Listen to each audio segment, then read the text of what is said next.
जय हिंद दोस्तों, Anil sir IT YouTube channel आप सभी का बहुत बहुत स्वागत है। आज हम देखने वाले सेकेंड ईयर के इंपॉर्टेंट क्वेश्चन जो इलेक्ट्रिशियन थ्योरी के हैं और ये 20 जनवरी के एग्जाम में पूछे गए, यानी कि आज ही पूछे गए इंपॉर्टेंट क्वेश्चन है।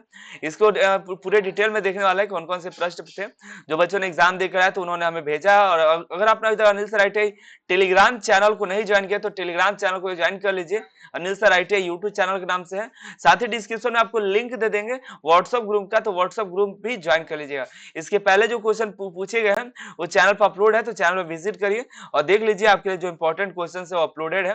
फिलहाल अभी हम देखने वाले हैं इलेक्ट्रिशियन थ्योरी का क्वेश्चन जो बच्चों द्वारा भेजे गए हैं आज के एग्जाम का, सीबीटी एग्जाम का। तो आप इसको देख लीजिए अंत तक और चैनल को सब्सक्राइब करना बिल्कुल मत भूलिएगा। पहला क्वेश्चन आपको देखने को मिलेगा, what is the name of the compound generator if the shunt field is connected in parallel with armature. Compound generator का नाम क्या है यदि शंट फील्ड आर्मेचर के साथ समानांतर से जुड़ा हुआ है? तो उस कंपाउंड जनरेटर का नाम बताना है। क्या नाम है जो शंट फील्ड आर्मेचर के साथ समानांतर से जुड़ा हुआ है? उसका नाम है आपका शॉर्ट शंट कंपाउंड नाम है उसका। इसका पीडीएफ टोटल पीडीएफ डाउनलोड करना चाहते हैं, कहां से पेपर पूछे जा रहे हैं तो करियर में जाइए, एग्जाम पेपर में, आईटीआई एग्जाम पेपर में, अनिल सर आईटीआई वेबसाइट पर जाइएगा, एग्जाम पेपर पे, आईटीआई एग्जाम पेपर पे डाउनलोड करिएगा। तो जो भी आपका ट्रेड है वहां से आप डाउनलोड करके अपना तैयारी कर सकते हैं। सभी प्रश्न उसी में से पूछे जाएंगे। यहाँ पे नेक्स्ट क्वेश्चन आपके हैं कि why the pole core stamping are laminated in DC generator. क्यों pole core stamping DC generator को पटलित करते हैं? क्यों? Why the pole core stamping are laminated in DC generator. तो इसका ऑप्शन है reduce the friction loss, reduce the windage loss, reduce the hysteresis loss, या लास्ट है reduce the eddy current loss. मतलब घर्षण हानि को कम करने के लिए, विंडेज लॉस को कम करे, या हिस्टेरिसिस हानि को कम करने के लिए, या भंवर धारा हानि को कम करने के लिए यूज किया जाता है। क्यों किया जाता है? तो इसका जो यूज किया जाता है वो है reduce the eddy current loss. ठीक है। नेक्स्ट क्वेश्चन है why DC generator are losing their residual magnetism. क्यों डीसी जनरेटर अपने अवशिष्ट चुंबकत्व खो देते हैं? ऑप्शन है heavy short circuit in load, running without load continuously, continuously running without break, change of direction of rotation every often.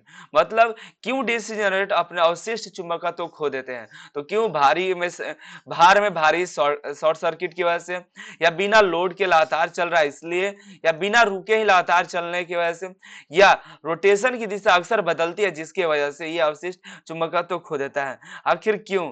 तो ये रोटेशन की दिशा अक्सर चेंज होती रहती है जिसकी वजह से डीसी जनरेटर अपने अवशिष्ट की चुंबकत्व को खो देता है। नेक्स्ट क्वेश्चन है which rule determines the direction of rotation of armature in DC motor. DC motor में आर्मेचर के घूमने की दिशा कौन सा नियम निर्धारित करता है? तो ये बताना है, नियम बताना है कि दाहिने हाथ का पकड़ नियम, यानी कि राइट हैंड ग्रिप रूल, या राइट हैंड पाल्म रूल, या फ्लेमिंग लेफ्ट हैंड रूल, या फ्लेमिंग राइट हैंड रूल। किस नियम के आधार पर डीसी मोटर आर्मेचर घूमने की दिशा निर्धारित करता है? ऐसा कौन सा नियम है? तो जो नियम है वो है फ्लेमिंग के बाएं हाथ का नियम। इसी के वजह से डीसी मोटर आर्मेचर घूमने की दिशा निर्धारित होती है। नेक्स्ट क्वेश्चन हमारा 78, which insulating material belong to class B insulation.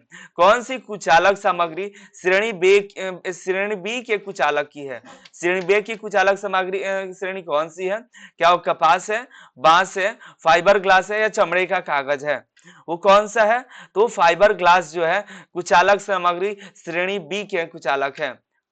ये फाइबर ग्लास है, यही श्रेणी बी के कुचालक है। नेक्स्ट क्वेश्चन है 94, why commutators are sparking heavily. Commutators क्यों तेज चमक उत्पन्न करते हैं? Incorrect brush position, incorrect field connection होने के कारण, या इनकरेक्ट डायरेक्शन ऑफ रोटेशन, या इनकरेक्ट आर्मेचर कनेक्शन। ब्रश की गलत स्थिति के कारण, या गलत फील्ड कनेक्शन के कारण, या घूर्णन की गलत दिशा के कारण, या गलत आर्मेचर कनेक्शन के कारण कम्यूटेटर तेज चमक उत्पन्न करता है। क्यों तेजी से चमक उत्पन्न करता है? कि ब्रश के गलत स्थिति होने के कारण कम्यूटेटर की चमक कम्यूटेटर में चमक उत्पन्न कर रहा है। क्यों? तो इनकरेक्ट ब्रश पोजीशन के कारण। नेक्स्ट क्वेश्चन है 111 का था, why which type of DC armature winding the front pitch YF बोलते हैं is greater then back pitch YB. किस प्रकार के डीसी आर्मेचर फ्रंट पिच जो कि वाईएफ पीछे के पिच जो कि वाईबी से अधिक है, किस तरह के डीसी आर्मेचर वाइंडिंग में?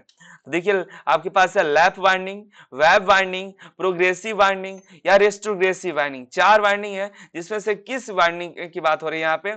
यहाँ पर जो सही आंसर है वो है रेस्ट्रोग्रेसिव, यानी कि रेस्ट्रोग्रेसिव वाइंडिंग में डीसी आर्मेचर वाइंडिंग क्या होती है कि फ्रंट पिच के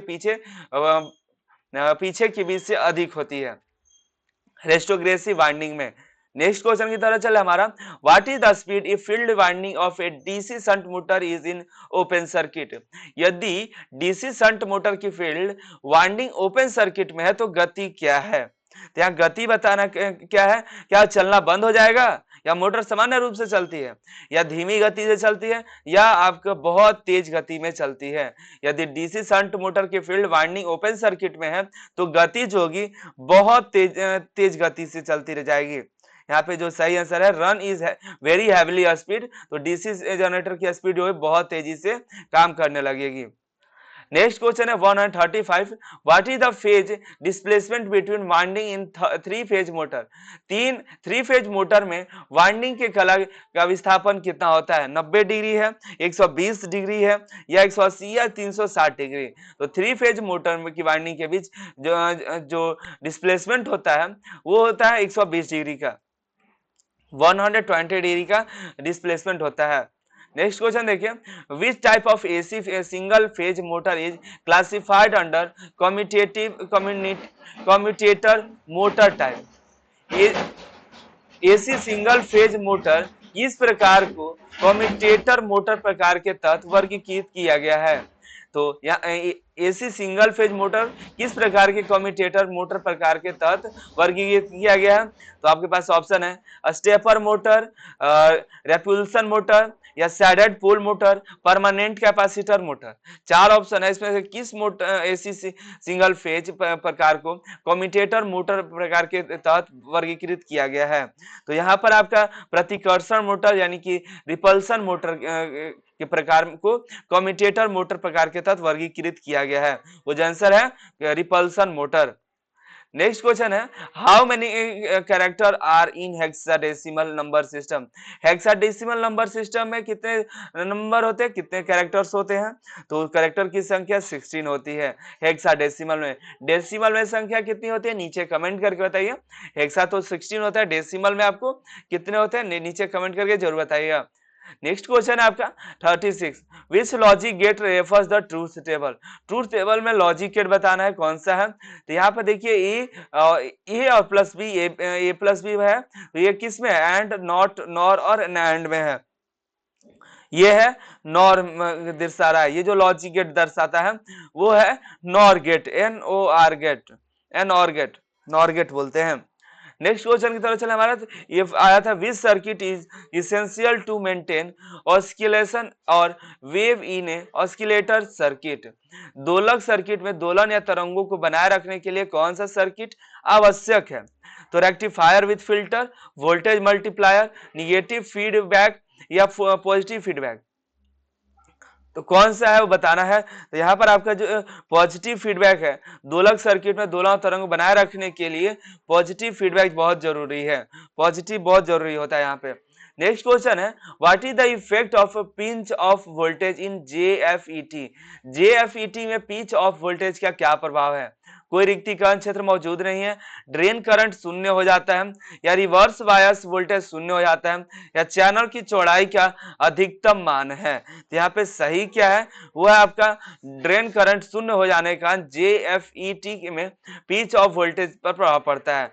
JFET में पिच ऑफ वोल्टेज का प्रभाव पड़ता है ड्रेन करंट का शून्य हो जाना। यह हमारा नेक्स्ट क्वेश्चन है और अंतिम क्वेश्चन है इसका, और किस संयोजक के संपर्क काम करने के लिए कैसे तैयार किए जाते हैं? किसी संयोजक के संपर्क काम करने के लिए कैसे तैयार किए जा सकते हैं। How the contracts in a contractor can be engaged for working by manual operation, by mechanical setting, by operating electromagnet to change the position, by using by metallic strip to change the position।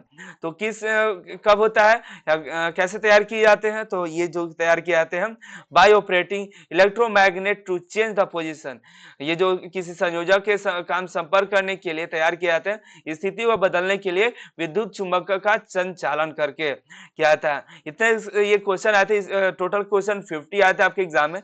इनको जितना याद था वो भेजेगा, हमारे पास आए हुए। और आपको जितने अगर आप एग्जाम देने जाते हैं, आपके एग्जाम में जो पूछे जाते हैं वो हमें टेलीग्राम के माध्यम से भेज सकते हैं या व्हाट्सएप ग्रुप में भी आप भेज सकते हैं। और इतने बच्चों को आपको हेल्प हो जाएगी जितने बच्चे हैं आप देख रहे हैं। और ये सभी एग्जाम में जो प्रश्न आए थे 50 क्वेश्चन आए थे, और वो ही हिंदी और इंग्लिश दोनों लैंग्वेज में। आप जिस भी लैंग्वेज में कंफर्टेबल हो उसमें दे सकते हैं। ये बहुत ही अच्छा हो गया है सभी के लिए। और एग्जाम की तैयारी के लिए आपको पीडीएफ मिल जाएगा अनिल सर आईटीआई वेबसाइट पे, आईटीआई एग्जाम पेपर से डाउनलोड कर सकते हैं। कोई और अपडेट के लिए चैनल को ज्वाइन कर लीजिए, जैसे कोई अनदर अपडेट आता है मिलते रहेंगे। और भी वर्कशॉप कैलकुलेशन एम्प्लॉयबिलिटी स्किल का आज का क्वेश्चन आएगा, तो उसके लिए चैनल को सब्सक्राइब कर लीजिए, जैसे आता है आपको चैनल के माध्यम से अपलोड करके बता देंगे। इसके लिए मिलते हैं अगली वीडियो में। आप सभी का बहुत बहुत धन्यवाद।